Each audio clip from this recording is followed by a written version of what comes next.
snakke med Sejlum Lund Jensen.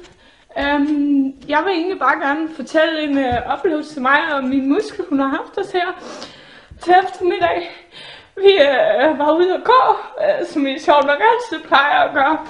Og så skulle vi ned til den store sø, fordi det er så godt vejr. Og vi skal ud og lege, og Græsset skal have lov til at lege i søen.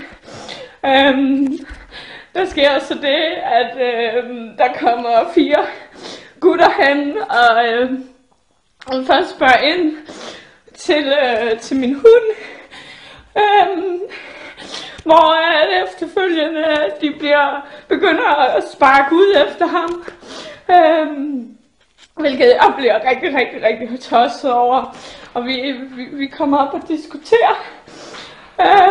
Og så sker der det, at de begynder at kaste sten efter os.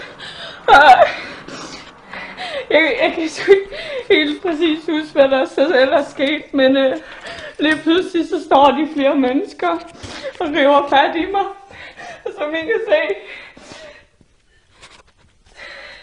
Jeg ved ikke, om man kan se det. Men jeg har begyndt bare at smadre mig ned i jorden.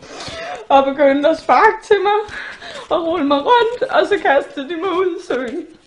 Så nu står jeg her, drivvåd, med en hund, der skal til dyrlægen, fordi han er skide bange. Og han blev ramt med en sten.